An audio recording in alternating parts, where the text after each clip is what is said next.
सोच, ये देव और दानवों की जंग है। जगजीत है दानवों का गुरु शुक्राचार्य और उसकी बेटी अदिति है देवयानी।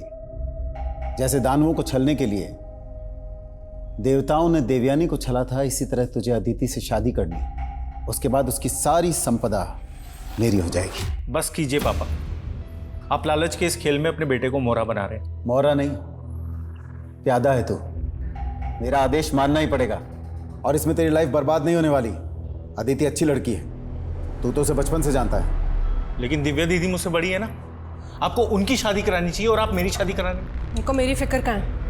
इनको तो बस अपने खेल की बिसात बिछानी है। बस, कल लड़की वाले आ रहे हैं, समझाओ अपने बेटे को।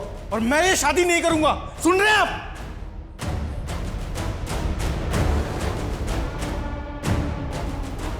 तू क्यों यहाँ पर रहकर अपनी बेइज्जती सहन कर रही है? अगर कोई लड़का पसंद है तो भाग जा उसके साथ। ऐसे कैसे भागेगी तू? हाँ, बराबर का हिस्सा है तेरा सुदर्शन के घर और उसकी जायदाद पर। सुन, जब तक बंटवारा नहीं हो जाता तू वहीं जम के बैठी रहे। ऐसा करती हूँ मैं मर जाती हूँ जहर खा के, फिर मिल जाएगी ना शांति सबको। मरे तेरे दुश्मन, तू डर मत, मैं हूं ना तेरे साथ। हाँ, सिर्फ बंटवारे का हिस्सा बांटने के लिए। सबके सब मतलबी है, कोई भी नहीं समझ सकता मुझे। हम अपनी मर्जी से जन्म नहीं लेते, और जब से मैंने होश संभाला मुझे हमेशा यही लगा जैसे मैं कोई संतान नहीं, रेप चाइल्ड हूँ, जिसे ना अपनी मर्जी से जीने का हक है और ना ही मरने का।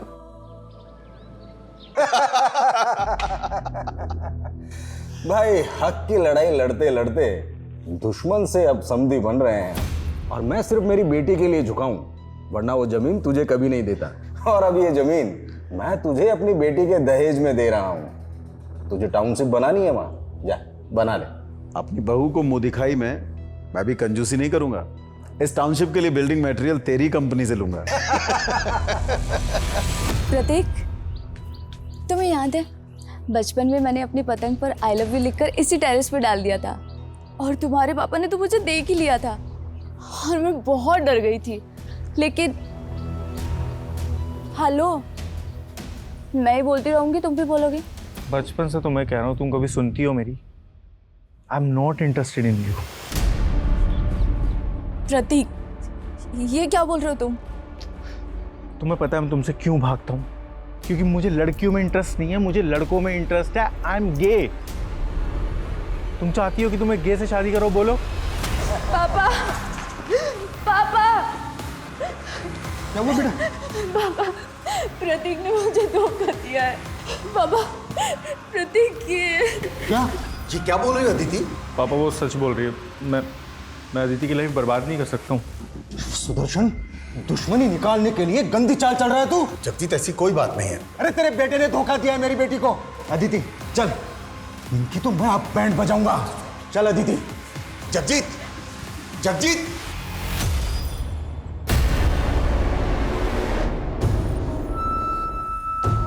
नाक डुबो दी तूने मेरी। पापा बस कीजिए, डुबोया हमने नहीं, आपने डुबोया है। बीच में बोली तो काट डालूंगा। कौन है वो जिससे इसके साथ रास रचा रहा है तू? आज के आज खत्म कर दूंगा उससे मैं। शगुफ्ता, क्या बदतमीजी है? बीवी को ऐसी बदतमीजी करने का पूरा हक होता है डॉक्टर शादा। जब देखो बस बुक्स, क्लिनिक, इसी में बिजी रहते हो। मेरे लिए तो टाइम ही नहीं है ना तुम्हारे पास। ओए, नाराज हो क्या? शगुफ्ता, मुझे अकेला छोड़ दो प्लीज। क्या? हाँ, क्या प्रॉब्लम क्या है तुम्हारी? जब देखो मुझसे दूर भागते रहते हो। कहीं कोई अफेयर तो नहीं चल रहा है ना तुम्हारा? दिमाग खराब हो गया क्या तुम्हारा?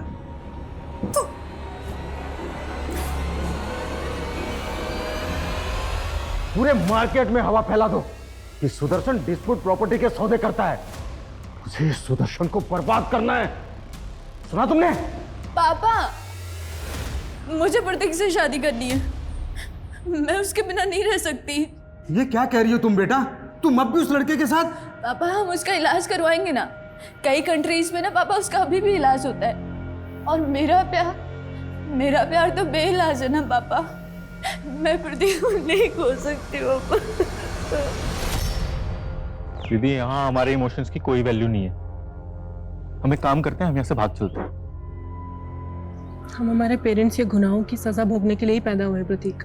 हम अपनी किस्मत नहीं बदल सकते। नहीं दीदी, हमें अपनी किस्मत बदलनी है। मुझे ऐसे माँ बाप नहीं चाहिए।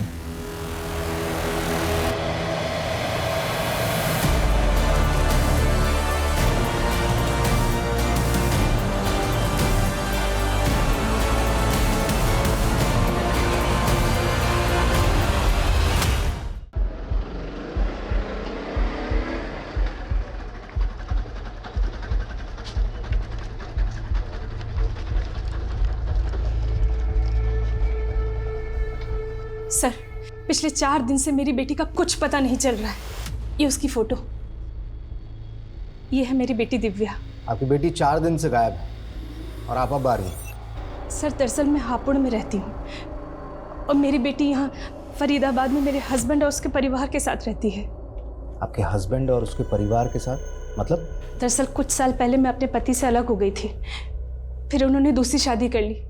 उनका एक बेटा भी है और मेरी बेटी उन्हीं के साथ रहती है। आपने अपने पति से मालूम करने की कोशिश की? मैंने कोशिश की थी, लेकिन उनका फ़ोन बंद आ रहा है। मैं उनके घर भी गई थी, लेकिन वहाँ पे ताला लगा हुआ है।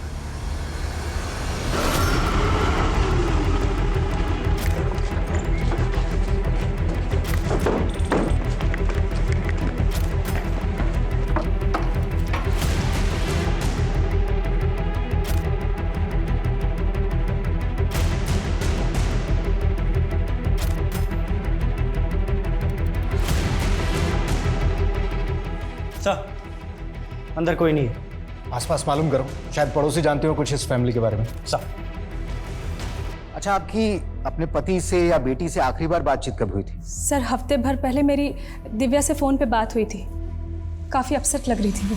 आप अगर मुझे पाल नहीं सकती थी तो मुझे पैदा ही क्यों किया? और पापा ने आपको छोड़ दिया तो आपने मुझे छोड़ दिया? मुझे ऐसे मत कोस बेटा। कोस तो मैं खुद को रही हूँ माँ। दीदी, पापा पता नहीं मुझे कहाँ लेके जा रहे हैं। आप प्लीज उन्हें रोकिए ना। ये क्या रोकेगी मुझे? प्रतीक, इनको करने दे इनके मन की। तो टेंशन मत ले, मैं चलूंगी तेरे साथ। कहाँ जाने की बात कर रहे थे वो? ये मैं नहीं सुन पाई थी सर। अच्छा, जब फोन आया। सर, ये इनके पड़ोसी हैं। 4 दिन पहले इन्होंने इस फैमिली को कार पे कहीं जाते हुए देखा था।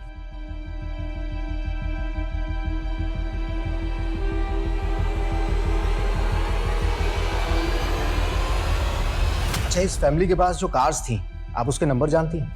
नहीं सर, नंबर तो नहीं मालूम, लेकिन हाँ, मेरे पति के पास 2 कार है, एक उनकी और एक उनके बेटे की।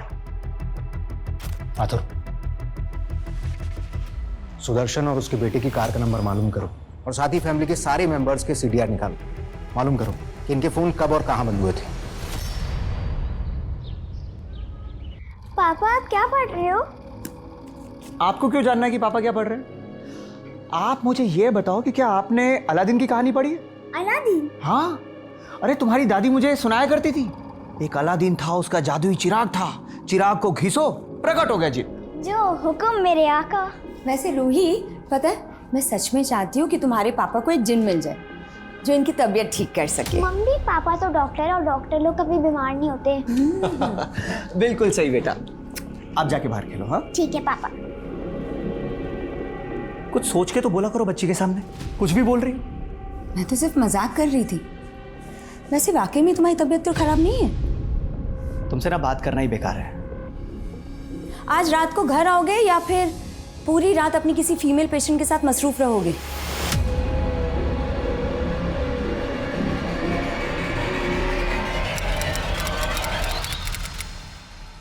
गाड़ी को अच्छे से चेक करो, देखो कुछ मिलता है क्या।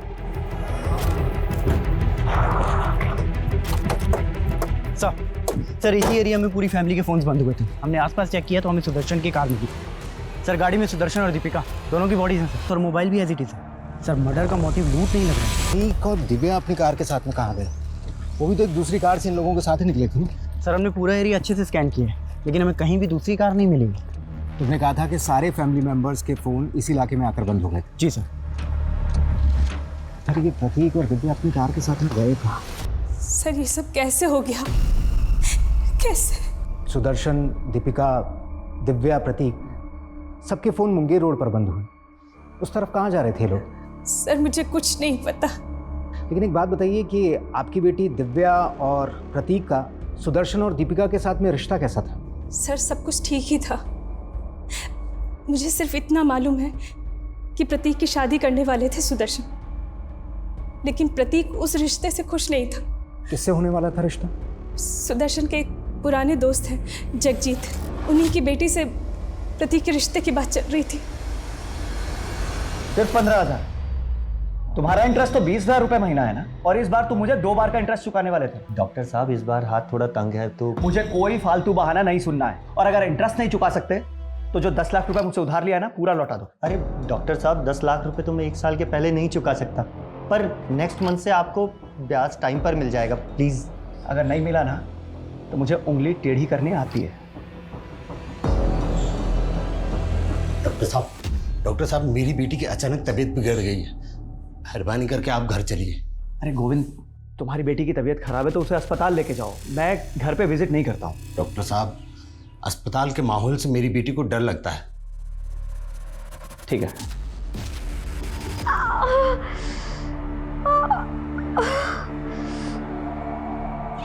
आइए डॉक्टर साहब। क्या हुआ इन्हें? वो पीठ में दर्द है। ठीक है, मैं देख लेता हूँ।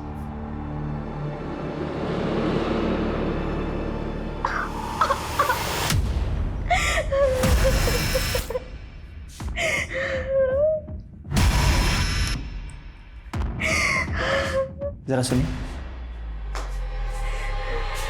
सच सच बताइए क्या हुआ आपकी बेटी के साथ? कहीं वगैरह का मामला तो नहीं है? अरे नहीं नहीं डॉक्टर साहब, ऐसी कोई बात नहीं, वो लड़कियों वाली परेशानी, आप चेक तो कीजिए। देखिए हमें भी बहुत दुख है उस परिवार की मौत का, लेकिन आप सारी फैमिली की लाश नहीं मिली है अभी। दिव्या और प्रतीक गायब है। आपको क्या लगता है कहाँ हो सकते हो? जी हमें क्या मालूम, लेकिन हमें अच्छी तरीके से मालूम है आपकी और सुदर्शन की दोस्ती के बारे में। हमेशा से दुश्मन रहे हैं आप, और इस बार तो समधी बनकर भी समधी बन नहीं पाए। 36 का आंकड़ा 36 का ही रहा। आंकड़ा तो अपने बेटे से भी बिगड़ा हुआ था सुदर्शन का। उसकी पहली पत्नी की बेटी दिव्या, वो सिर्फ संपत्ति के खातिर अपने बाप के पास रहती थी। आपके लालच के बारे में भी पता चला है हमें। सुदर्शन के ना रहने से उसके बिजनेस के सारे क्लाइंट्स आपके हो जाएंगे, राइट? देखिए आप अपना खामाखा वक्त बर्बाद कर रहे हैं। हमारे वक्त की चिंता आप मत कीजिए, हमें आपकी बेटी से भी कुछ बातचीत करनी है। जी। तुम तो बचपन से ही प्रतीक को प्यार करती थी ना? जी, आई लव्ड हिम। और उसने आपसे शादी करने से इनकार कर दिया। बुरा तो लगा होगा आपको? सर वो मुझसे तो क्या, किसी भी लड़की से शादी नहीं करना चाहता था। क्यों? सर वो गे है और उसकी लाइफ में कोई लड़का है। सर आप ही बताइए, ऐसे लड़के से कौन लड़की शादी करना चाहेगी? कौन लड़का? आप जानती हैं उसे? वो मैं नहीं जानती।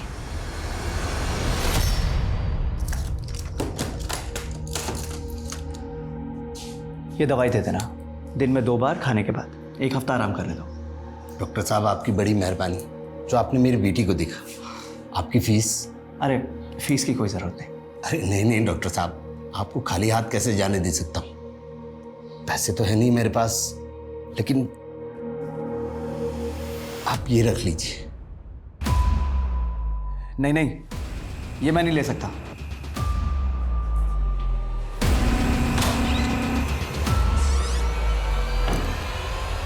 सर जगजीत की बेटी जरूर कोई कहानी बना रही है।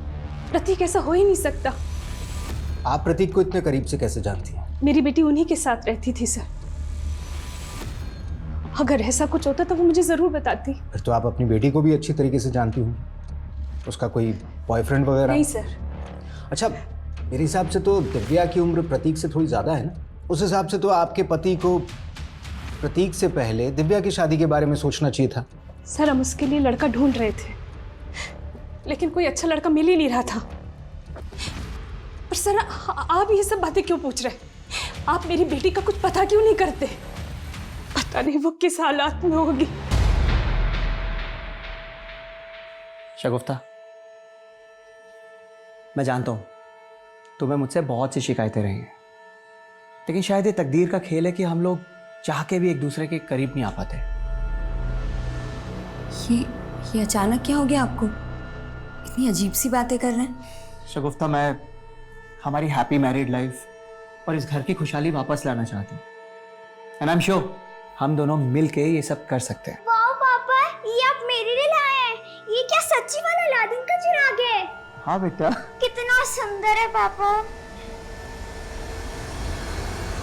सर, पोस्टमार्टम रिपोर्ट के मुताबिक सुदर्शन और दीपिका और सर दोनों की हत्या उसी वक्त की गई थी जिस वक्त सभी फैमिली मेंबर्स के फोन मुंगेर में बंद हुए थे। और उसी एरिया में उन लोगों की लाशें मिली और उस दिन सुबह पूरा परिवार एक साथ कहीं बाहर निकला था। सर, वो लोग कहाँ जा रहे थे इस बात का तो कोई आइडिया नहीं है। और ये प्रतीक और दिव्या, ये दोनों कहाँ गायब हो गए ये भी नहीं पता चल रहा है। अच्छा, लव अफेयर के एंगल में कुछ मिला? सर, दिव्या के कॉल रिकॉर्ड्स में तो ऐसा कुछ नहीं मिला। और सर, अदिति ने हमें बताया था कि प्रतीक होमोसेक्सुअल है। प्रतीक के कॉल रिकॉर्ड में ये अमर नाम के लड़के का नंबर मिला है। सर, प्रतीक और अमर दोनों क्लासमेट थे और दोनों फ़ोन पे काफ़ी टच में थे और प्रतीक को आखिरी कॉल भी अमर ने ही किया था। सर, कम है? सर, नगमा नाम की एक NRI लेडी है। ये उसने लंदन से दिल्ली एयरपोर्ट पे आज ही लैंड किया है। उसका कहना है कि उसका भाई यहाँ कानपुर में रहता है और पिछले 15 दिन से उसका फ़ोन बंद है और उसे अपने भाई का एड्रेस भी नहीं मालूम। सर, इसी सिलसिले में वो आपसे मिलना चाहती है। ठीक है, बोलो। सर, ये मेरा भाई है, डॉक्टर शादाब खान। सही कानपुर में ही कहीं रहता है। मैं पिछले 15 साल से लंदन रह रही हूँ, पर भाई मुझसे डेली फ़ोन पर बातें किया करता था। सर, पिछले 15 दिन से मेरे भाई का फ़ोन स्विच ऑफ आ रहा है। इसी फिक्र से मैं इंडिया आई हूँ। मुझे कुछ ठीक नहीं लग रहा है सर। ये यहाँ कानपुर में अकेले रहते हैं? सर, इसकी वाइफ और बच्ची इसके साथ रहती थी और ये यहाँ पर किसी बड़े हॉस्पिटल के अंदर प्रैक्टिस कर रहे हैं। कौन सा हॉस्पिटल में? सर, हॉस्पिटल का नेम तो मुझे नहीं मालूम, पर सर मुझे कुछ ठीक नहीं लग रहा है। Please find him sir. Don't worry, पता चल जाएगा। जिस नंबर से आपकी बात होती थी इनसे, वो नंबर बताइए। देखते हैं वो नंबर कौन से एड्रेस पर रजिस्टर्ड है। ठीक है हिमांशु, नंबर लो इनसे, आप इनके साथ जाइए। सर, मैं सच कह रहा हूँ, मैंने कुछ नहीं किया। और आपसे किसने कहा? सर, मेरे और प्रतीक के बीच में ऐसा वैसा कोई रिश्ता नहीं था और ना ही प्रतीक गे है। वो तो उसने झूठ बोला था अदिति से पीछा छुड़ाने के लिए। उसने झूठ बोला था, तू हमसे झूठ बोल रहा है? बोल, कहाँ पर है प्रतीक और दिव्या? सर, मैं सच कह रहा हूँ, मुझे नहीं मालूम। प्रतीक का फोन बंद होने से पहले आखिरी बार तूने उसको कॉल किया था। बता, क्या प्लानिंग चल रही है तुम्हारी? सर, हमारी कोई प्लानिंग नहीं चल रही थी। असल में प्लानिंग उसके पापा की चल रही थी। मेरे पापा पता नहीं मुझे कहाँ लेके जा रहे हैं। अरे मुझे तो डर ये लग रहा है कि कहीं वो मेरे और अदिति के फेरे ना करवा दें। वो रिश्ता तो टूट गया था। नहीं सर, अदिति को झूठ बोलने का भी कोई फायदा नहीं हुआ। वो बावजूद उसके प्रतीक से शादी करना चाहती थी। तो लड़की पागल थी सर प्रतीक के लिए, और प्रतीक के पापा उनको फायदे के सिवा और कुछ नहीं दिखता था। और अदिति के पापा, वो अदिति की खुशी के लिए कुछ भी कर सकते हैं। अदिति, कहाँ जा रही हो तुम? पापा, वो मैं कहीं जाने की जरूरत नहीं है। कुछ दिनों के लिए घर के भीतर रहो। चलो अंदर।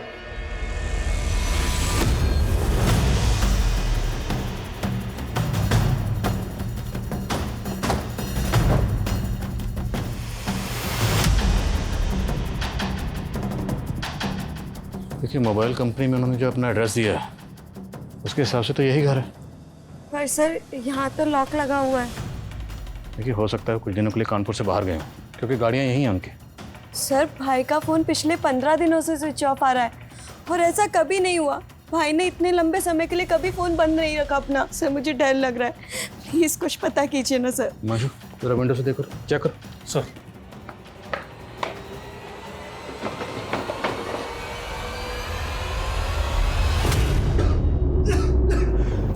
सर,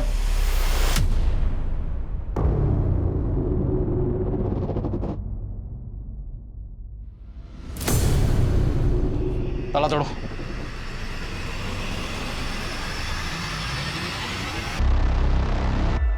सर, ये डॉक्टर साहब की कॉलोनी के पास यहीं रहते। इनका कहना है कि 16-17 दिन से यहाँ ताला लगा हुआ है। आप डॉक्टर शादाब को पर्सनली जानते थे? जी हाँ सर, वो मेरी बेटी का इलाज कर रहे थे। इसी सिलसिले में 16-17 दिन पहले उनसे मिलने आया था। उसके बाद से ताला लगा हुआ है। अच्छा, इनका किसी से कोई झगड़ा था? नहीं सर, वो तो बहुत ही नेक आदमी थे। मेरी बेटी की इलाज की फीस भी नहीं लेते थे। ये डॉक्टर शादाब कौन से हॉस्पिटल में प्रैक्टिस करते थे? सर, जिग्मा हेल्थ सेंटर। लेकिन सुना है कि उन्होंने वहाँ जाना छोड़ दिया था। क्यों? सर वो खुद का क्लिनिक खोलना चाहते थे। बहना, अपने काम का अलग ही मजा होता है, सीनियर्स की कोई रेस्ट्रिक्शन नहीं। जी भाईजान, वेल एंड गुड अगर आपका खुद का क्लिनिक हो तो। और भाईजान अगर आपको फंड्स की जरूरत हो तो। नहीं नहीं नगमा, फंड्स की कोई प्रॉब्लम नहीं है। मैं तो बस एक अच्छी सी जमीन ढूंढ रहा हूँ जहाँ खुद का क्लिनिक शुरू कर सकूं। पापा मुझे भी फूफी से बात करनी है। सर सब लोग बहुत खुश थे, मैं सपने में भी नहीं सोच सकती कि ऐसा कुछ हो जाएगा।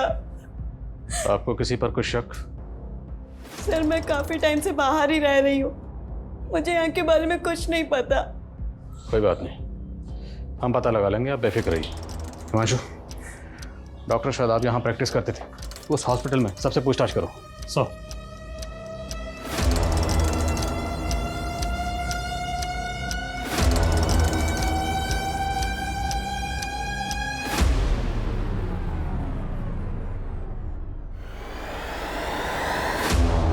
शादाब के घर के बाहर जो कार खड़ी थी उनमें से एक कार शादाब के नाम पर है और दूसरी कार ये नीरज सिंह के नाम पर रजिस्टर्ड है।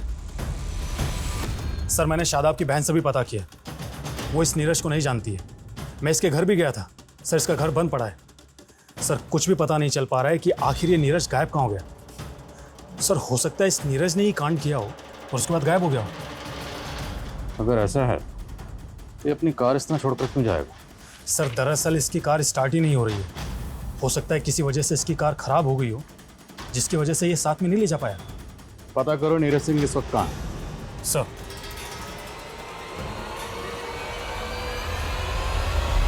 प्रतीक से जुड़ा हुआ होगा, लेकिन प्रतीक का तो मर्डर हो गया। तो क्या केस का एंगल दिव्या के गायब होने से जुड़ा हुआ है? ये नीरज सिंह की ट्रेडिंग करता है, बलिया की रक्स फैक्ट्री में इसका आना जाना है, लेकिन फिलहाल वहां से भी पता नहीं लग रहा आखिर वो कहाँ गायब हो गया। आखिर इन सारे कत्ल के पीछे कातिल का मकसद क्या था? ये नीरज सिंह जहां कहीं भी है पता लगा उसका। जी sir. Sir come in. Sir doctor Shadab, उसकी बीवी और बेटी की पोस्टमार्टम रिपोर्ट। सर रिपोर्ट के मुताबिक इन तीनों की बॉडी में जो जहर इंजेक्ट किया गया, इस तरह का पॉइजन तो एनिमल मर्सी किलिंग के लिए इस्तेमाल होता है। तो मतलब ये काम किसी मेडिकल प्रोफेशन से जुड़े इंसान का हो सकता है। डॉक्टर शादाब खुद हार्ट सर्जन थे, तो हो सकता है उसका अपने किसी कलीग से कोई इशू हो, या फिर ये काम किसी जानवरों के डॉक्टर का हो। लेकिन सर शादाब के कांटेक्ट में जानवरों के किसी डॉक्टर का पता नहीं चला, और 3 महीने पहले तक वो जिस हार्ट इंस्टीट्यूट में प्रैक्टिस कर रहा था वहाँ के स्टाफ से भी कोई क्लू नहीं मिला। फिर भी एक बार पूरे स्टाफ से दोबारा पूछताछ करो। और डॉक्टर शादाब की बहन ने बताया था कि डॉक्टर शादाब खुद का क्लिनिक खोलने वाला था, पता करो वो क्लिनिक के लिए कहाँ ज़मीन देख रहा था। हो सकता है कोई प्रॉपर्टी डिस्प्यूट का एंगल हो। सर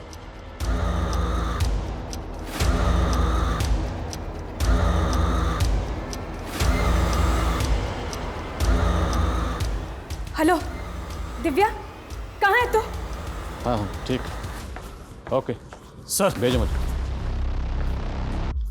सर शादाब ने कोई ज़मीन खरीदी थी, उसकी तो कोई डिटेल नहीं मिली है, लेकिन उसके घर से एक एमओयू मिला है। सर 2 महीने पहले शादाब ने उन्नाव में अपनी एक पुश्तैनी ज़मीन बेची थी, डील करीब 6 करोड़ में हुई थी। 6 करोड़? हाँ सर।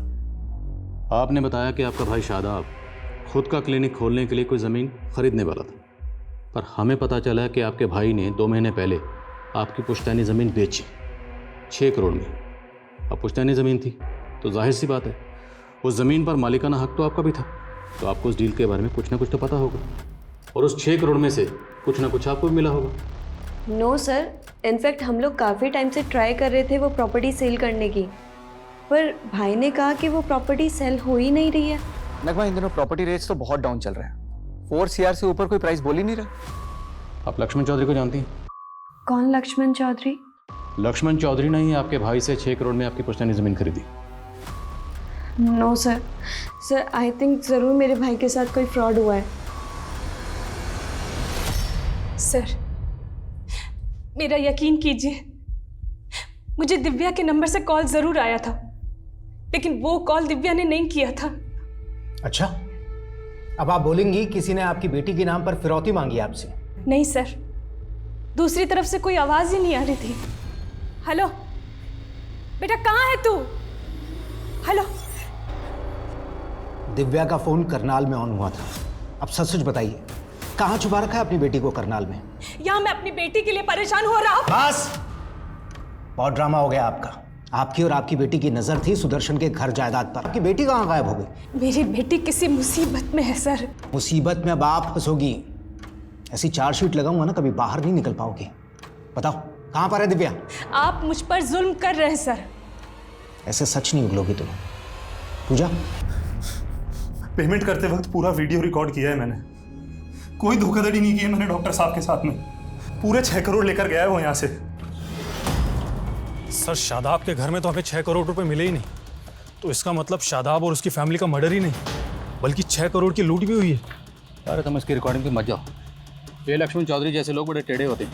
एक हाथ से पैसे देते हैं, दूसरे हाथ से वसूली कर लेते हैं। पता करो जिस दिन कत्ल हुआ उस दिन ये लक्ष्मण कहाँ था। और हाँ, ये भी पता करो इसका नीरज से कोई ताल्लुक है या नहीं। सर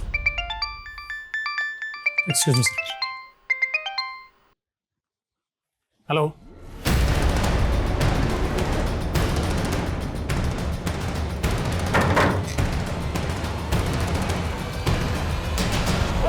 मैंने कुछ नहीं किया सर। मैं लक्ष्मण चौधरी को नहीं जानता और ना ही डॉक्टर शादाब और उनकी फैमिली के साथ में मैंने कुछ किया है सर। तूने कुछ नहीं किया तो तू अपनी गाड़ी डॉक्टर शादाब के घर पर छोड़कर भागा क्यों था? नहीं सर, मैं डॉक्टर शादाब के घर के बाहर अपनी गाड़ी छोड़ करके नहीं भागा था, बल्कि डॉक्टर शादाब खुद मेरी गाड़ी उठा ले गए थे सर। क्यों? सर मैंने डॉक्टर शादाब से 10 लाख रुपए उधार लिए थे और मैं उनको ब्याज भी टाइम पर नहीं दे पा रहा था। डॉक्टर साहब प्लीज, आप मेरी कार ऐसे नहीं ले जा सकते। 1 मिनट, पूरे 10 लाख रुपए बकाया तुम पे मेरे, इंटरेस्ट अलग से। अभी तो सिर्फ गाड़ी लेके जा रहा हूँ, अगर मेरे पैसे नहीं चुकाए ना तो मैं भी बेच सकता हूँ। मैं डॉक्टर साहब, फिर सर मैंने उनके मर्डर के बारे में सुना सर, मैं घबरा गया इसीलिए फरार हो गया। पर सर मैंने कुछ नहीं किया। रुक रुक रुक, डॉक्टर शादाब ने 10 लाख रुपए तुझे उधार दिए थे या ब्याज पे दिए थे? सर ब्याज पर दिए थे सर। डॉक्टर शादाब और ब्याज। अच्छा, अगर तुझे ब्याज पर पैसे दिए थे तो डॉक्टर शादाब बाकी लोगों को भी ब्याज पर पैसे देता होगा? हाँ सर, देता होगा। तुम ऐसे किसी और शख्स को जानते हो जिसे डॉक्टर शादाब ने ब्याज पर पैसे उधार दिए थे? नहीं सर, ऐसे तो किसी शख्स को नहीं जानता, पर डॉक्टर शादाब पर ऊपर वाले की बड़ी मेहर थी। पता नहीं वो किसकी इबादत करते थे, क्या इबादत करते थे, पर उनकी तिजोरी हमेशा नोटों से भरी रहती थी सर। इबादत? जी सर। कैसी इबादत? सर ये तो मुझे नहीं पता, पर एक बार मैं डॉक्टर शादाब के घर ब्याज के पैसे देने गया था, तब उनकी फैमिली अजीब सी हरकतें कर रही थी, तभी मैंने देखा था। मुझे अजीब सा लगा सर। अक्कर बक्कर तौबा रहम रुस्तम रुस्तम बिलबिल कम अक्कर बक्कर तौबा। मुझे देखते ही डॉक्टर शादाब ने उस चिराग को कपड़े से ढक दिया। पता नहीं उन्होंने ऐसा क्यों किया। ये चिराग एग्जैक्टली डेड बॉडीज के पास रखा हुआ था। कहीं ऐसा तो नहीं कि फैमिली किसी तिलिस्मी जादू करने वाले बाबा के चंगुल में फंसी हुई थी? लेकिन सर कोई ऐसा बाबा ऐसे जहर के इस्तेमाल से उन्हें क्यों मारेगा जो एनिमल्स की मर्सिंग किलिंग में इस्तेमाल होता है? और फॉरेंसिक को घर में अननोन फिंगर के प्रिंट्स भी नहीं मिले थे और सिरिंज शादाब के हाथ में मिली थी। ताशा में फैमिली ने मिलकर सुसाइड किया हो? नहीं मानशो, इस केस की तय में जाए बिना हम इस केस को ऐसे सुसाइड केस नहीं मान सकते। इस केस में कुछ ना कुछ तो ऐसा जरूर है जो हम मिस कर रहे हैं। सर फॉरेंसिक ने डॉक्टर शादाब और उसकी बेटी का डीएनए मैच नहीं करता। व्हाट? मतलब रूही डॉक्टर शादाब की अपनी बेटी नहीं है? नहीं सर, मैं मान ही नहीं सकती कि रूही शादाब भाई की बेटी नहीं थी। पर डीएनए रिपोर्ट तो यही कहती है। अब डीएनए रिपोर्ट तो झूठ नहीं बोल सकती। देखिए, हम इस केस की तहकीकात कर रहे हैं और जब हम तहकीकात करते हैं तो हम हर एंगल टटोलते हैं। तो मुमकिन है कि आपकी भाभी शगुफ्ता का कोई पास्ट रहा, कोई माजी रहा और... नहीं सर, ऐसा नहीं हो सकता। ऐसा भी तो हो सकता है ना कि शादाब भाई ही बाप ना बन सकते हो, इसी वजह से शगुफ्ता भाभी आईवीएफ के थ्रू प्रेग्नेंट हुई हो। आजकल तो ये सब कॉमन है सर। पर उनके घर से जो हमें चीज़ें मिली हैं उन्हें जानकर आपको भी ताज्जुब होगा। आपके भाई शायद किसी अजीब किस्म की इबादत में मुब्तला थे, क्योंकि उनके घर से हमें एंशिएंट रिलीजियस बुक्स मिली। इनफैक्ट उनके घर से हमें ये चिराग भी मिला। चिराग? अक्कड़ बक्कड़ तौबा रहम रुस्तम रुस्तम बिलबिल का। अब ये सब चीज़ें देख के तो नहीं लगता कि आपका भाई या आपकी भाभी इतने मॉडर्न ख्याल के थे। उनसे कहो इतना वक्त नहीं है, रिपोर्ट जल्दी चाहिए। सर जहांगीरपुरी पुलिस से 2 साल पुराने केस का पता चला है जिसमें एक फैमिली की मौत उसी एनिमल मर्सी किलिंग वाले जहर से हुई थी। सर इसका नाम सचिन है और ये उसकी बेटी जो मारे गए थे। इन दोनों को किसने मारा? सर क्लोजर रिपोर्ट में इसे सुसाइड केस माना गया था। सचिन की बेटी को कैंसर था, लास्ट स्टेज पर थी और जहांगीर पुलिस की ये थ्योरी थी कि सचिन ने इसी हताशा में अपनी बेटी के साथ आत्महत्या कर ली। भले ही जहांगीर पुलिस की ये थ्योरी है कि एक सुसाइड केस है, पर सवाल ये है कि सचिन के पास ये जहर कहाँ से आया होगा? सचिन करता क्या था? सर ये एक सॉफ्टवेयर इंजीनियर था, लेकिन इसका मेडिकल फील्ड से दूर दूर तक कोई लेना देना नहीं था। एक बात और सर, सचिन की मौत से पहले सचिन के घर के बाहर एक लड़की को देखा गया था, उसका स्केच भी बना था। सर ये रहा वो स्केच। सर आज तक इस लड़की की पहचान नहीं हो पाई है। सर कुछ समझ में नहीं आ रहा है कि आखिर ये लड़की है कौन। एक अजीब बात और सर, सचिन और उसकी बेटी की लाश के पास में एक खाली पिंजरा भी मिला था। चला है कि मौत से कुछ दिन पहले तक पड़ोसियों ने इस पिंजरे में 4 कबूतर देखे थे। सचिन इन कबूतरों को दाना डालता था। मौत के बाद से ये कबूतर गायब थे। देखो फिलहाल तो ये कहना मुश्किल है कि इन दोनों केसेस का आपस में कोई ताल्लुक है या नहीं, पर दोनों ही केसेस में बहुत कुछ कॉमन है। दोनों ही केसेस में फैमिली मेम्बर्स मारे जाते हैं और दोनों ही फैमिलीज़ की मौत सेम जहर से होती है, और एक फैमिली के पास तो दूसरी फैमिली के पास चिराग। क्या दोनों केसेस आपस में कनेक्ट हैं? पता करो। क्या हाल फिलहाल में इस तरह के कुछ और भी केसेस हुए? और ये स्केच वाली लड़की, ये भी पता करो, क्या ये लड़की डॉक्टर शादाब के घर के पास भी देखी गई? सर इस लड़की को जानते हो? हाँ सर, ये लड़की पहले इसी मोहल्ले में रहा करती थी अपने पिता के साथ, और सर डॉक्टर शादाब के घर इसके पिता का आना जाना भी था। अच्छा कहाँ रहते थे ये दोनों?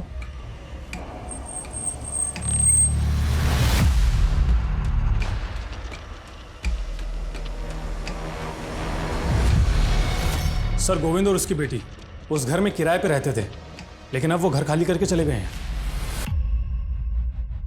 ये तो वही आदमी है ना जिसने हमें बयान दिया था। आप डॉक्टर शादाब को पर्सनली जानते थे? जी हाँ सर, वो मेरी बेटी का इलाज कर रहे थे। हाँ सर।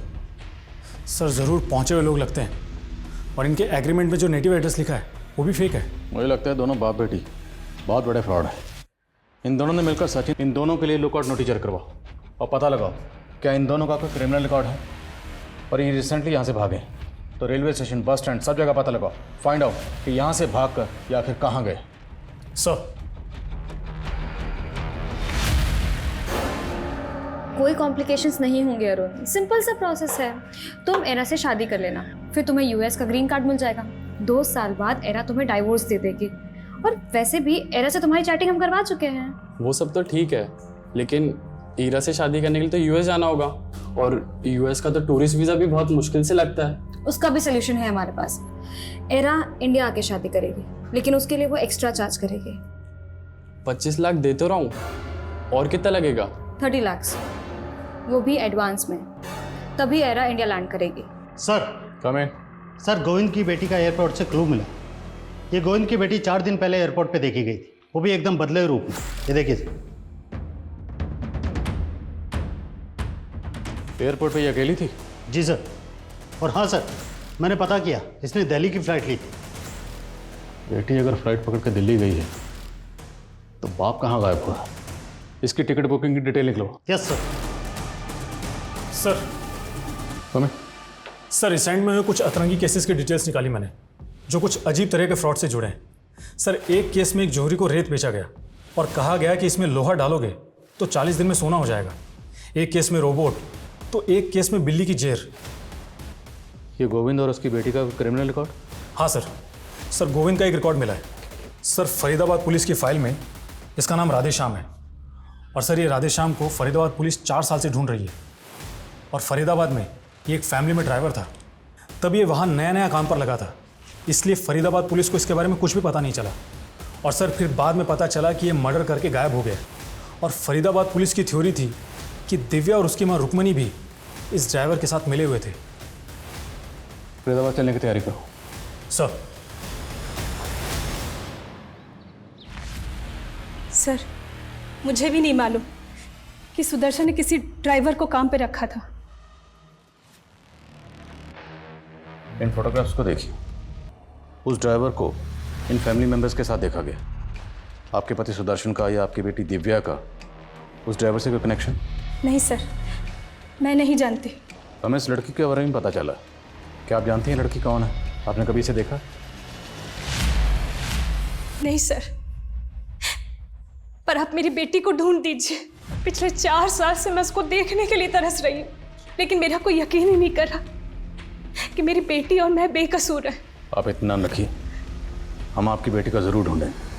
सर, ये गोविंद की बेटी का टिकट किसी अरुण नाम के आदमी के क्रेडिट कार्ड से बुक हुआ। ये अरुण दिल्ली का रहने वाला और इसके क्रेडिट कार्ड से लिंक्ड एक मोबाइल नंबर भी मिला है। इस अरुण का नंबर ट्रैक करो, क्विक। जी सर।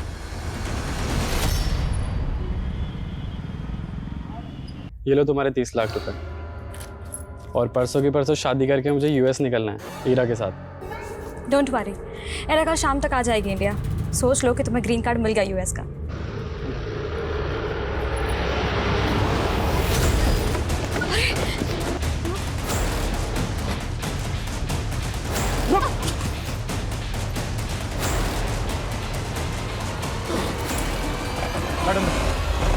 ये बाबा वो कर सकते हैं जो अच्छे अच्छे डॉक्टर्स भी नहीं कर सकते।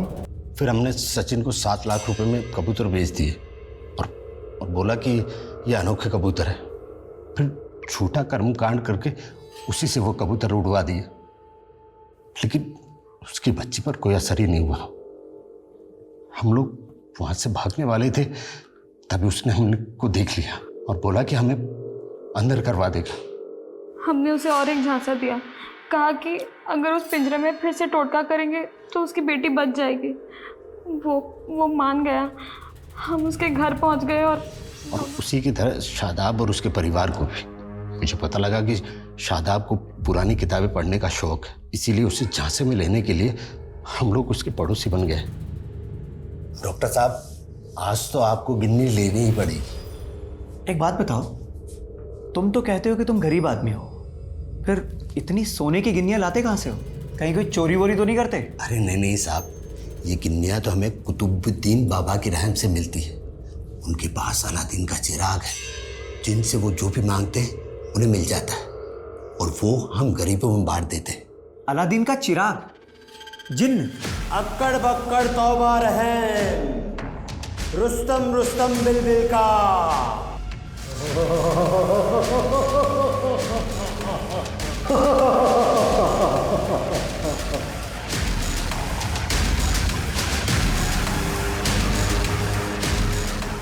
हमने सिर्फ ड्रामा रचा था, लेकिन शादाब ने सच मान लिया और वो बोला कि चिराग उसे चाहिए। फिर हम लोगों ने उसे 6 करोड़ में वो चिराग दे दिया, लेकिन सर उसका चिराग से जल्दी मोह भंग हो गया। तुमने मुझे चीट किया है। कोई जिन विन नहीं निकलता तुम्हारे चिराग में से। अरे डॉक्टर साहब, अभी 11 दिन ही तो है, 40 दिन की इबादत तो पूरी कीजिए। सब उसे किसी तरह शांत किया और हम लोगों ने सोचा कि भाग चलते, लेकिन वो हमारी पोल खोल देता, इसीलिए उसे भी मार दिया। वो सर एक बार जानवरों के डॉक्टर को ठगा था, वहीं से इंतजाम हो गया था। तो 4 साल पहले सुदर्शन और उसकी फैमिली को भी इसी तरह से तुम लोगों ने? नहीं साहब, उस वक्त तो हम लोग कच्चे थे, लेकिन जालसाजी तब भी करते थे। सब मुझे पता लगा कि सुदर्शन का बेटा गे था। मुझे प्रतीक से शादी करनी है, मैं उसके बिना नहीं रह सकती। पापा, हम उसका इलाज करवाएंगे ना। कई कंट्रीज में ना पापा उसका अभी भी इलाज होता है। मैंने इसी चीज का फायदा उठाकर उसे बाबा जी के बारे में बताया। बोला ऐसी पूजा कर देंगे कि आपका बेटा बिल्कुल ठीक हो जाएगा, वो गे नहीं रहेगा। हमने भोला को बाबा बनाकर सुदर्शन से मिला दिया और बोला कि पूजा के लिए 2.5 लाख रुपए लगेंगे। और सर उस दिन जब हम पूजा के लिए जा रहे थे तो मैंने रास्ते में गाड़ी रोकी और 2.5 लाख रुपए के लिए उन सबको मार डाला। क्या हुआ? उसके बाद दिव्या के साथ क्या किया? फिर अच्छा दाम मिलने पे उसको बेच डाला। दिव्या कहाँ है? बोला।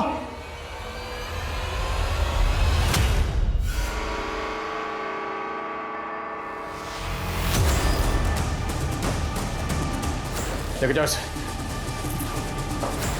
आप ठीक हैं? सर मेरा बच्चा। वो आप आइए हमारे साथ आइए। वो रेनो आइए, चलिए चलिए चलिए।